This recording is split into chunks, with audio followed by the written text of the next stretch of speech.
Find the differential coefficient of sec inverse 1/2x square minus 1 with respect to under root 1 minus x square. तो यहाँ पर हमारे पास दो function दिए गए हैं।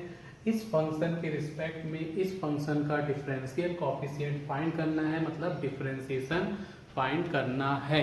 तो ये जो क्वेश्चन है डिफरेंशिएशन चैप्टर का है और इसको हम सॉल्व करते हैं। तो सबसे पहले सॉल्व लिख लिए और यहाँ मान लेंगे कि इसको y1 ले लो और इसको y2 ले लो। तो y1 equal to sec inverse 1/2x square minus 1। तो इसको y1 ले लिया, उसको y2 ले लेंगे, ठीक है। और हम निकालेंगे dy 1/dy2। इसका मतलब ये होगा कि y2 यानी इसके रिस्पेक्ट में y1 यानी कि इसका डिफरेंशियल कोफिशिएंट का मतलब डिफरेंशिएशन। तो इसको y1 लिए। अब यहाँ पर हम डिफरेंशिएशन करें उससे पहले क्या इसको ट्रिग्नोमेट्री का फॉर्मूला लगा के इजी किया जा सकता है?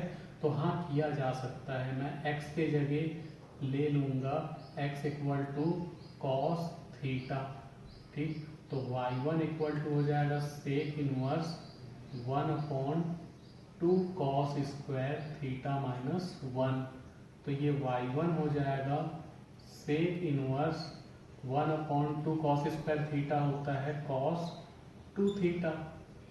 ये फॉर्मूला है, याद रखना है।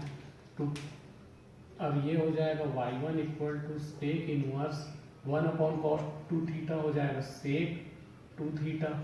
सेक इनवर्स से सेक गया तो y1 equal to 2 theta. Theta की वैल्यू हमको यहाँ मिलेगी। यहाँ अगर कॉस उधर भेज दे तो theta equal to cos inverse x।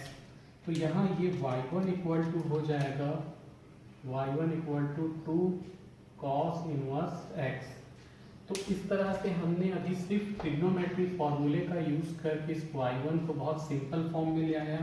अब हम इसका डिफरेंशिएशन करेंगे with respect to x, differentiation with respect to x। तो x के रिस्पेक्ट में जब डिफरेंशिएशन करेंगे तो dy dx दोनों तरफ लग जाएगा, dy dx लग जाता है dy dx। और यहाँ पर है हमारे पास y1, तो y1 लिखे इक्वल में 2 cos इनवर्स x। तो ये हो जाएगा dy1/dx इक्वल टू 2 कॉन्स्टेंट है, 2 रह जाएगा। cos इनवर्स x का डिफरेंशिएशन होता है -1/√1 माइनस एक्स स्क्वायर, या इसको लिख दो -2/√1 माइनस एक्स स्क्वायर। ये है हमारा इक्वेशन नंबर 1। अब चूंकि शुरू में हमने क्या लिया था, इसको y1 लिया था। अब हम लिखेंगे let y2 equal to √1 minus x square. तो यहाँ ट्रिग्नोमेट्री फॉर्मूले का यूज करके हम इसको इजी तरीके से डिफरेंशिएशन किए थे। यहाँ ऐसा कुछ फायदा होने वाला नहीं है, इसलिए यहाँ हम डायरेक्ट डिफरेंशिएशन करेंगे। तो differentiation with respect to x के रिस्पेक्ट में डिफरेंशिएशन करेंगे, dy dx लग जाएगा, दोनों तरफ dy dx लग गया। और इस तरफ क्या रहेगा, ये y2 रहेगा इक्वल में ये √1 माइनस एक्स स्क्वायर। तो ये हो जाएगा dy2/dx। फॉर्मूले याद होने चाहिए कि dy dx √x का डिफरेंशिएशन होता है 1/2√x। तो यहाँ भी क्या हो जाएगा, रूट तो है ही, तो 1/2 जो है उसको लिख दो 1 माइनस एक्स स्क्वायर, और 1 माइनस एक्स स्क्वायर का डिफरेंशिएशन फिर से होगा, तो इधर लिख लेते हैं। तो ये हो जाएगा dy2/dx equal to 1/2 √1 minus x square into में 1 का डिफरेंशिएशन हो जाएगा 0, और एक्स स्क्वायर का 2x माइनस अपने जगह रहेगा 2x। तो ये हो गया -2x/2 √1 माइनस एक्स स्क्वायर, 2 से 2 कट जाएगा, -x/√1 माइनस एक्स स्क्वायर।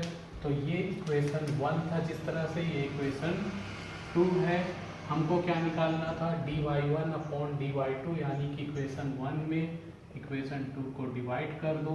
तो इक्वेशन 1 क्या है, dy1 upon d x, equation 2 क्या है, dy 2 upon d x, equation 1 में क्या था, minus 2 upon under root 1 minus x square, इसमें क्या है minus x upon under root 1 minus x square, जो कैंसल है कैंसल हो जाएगा, ये dx से dx कैंसल, माइनस से माइनस कैंसल, इसमें से ये कैंसल, तो बचेगा dy1 upon dy2 equal to 2/x।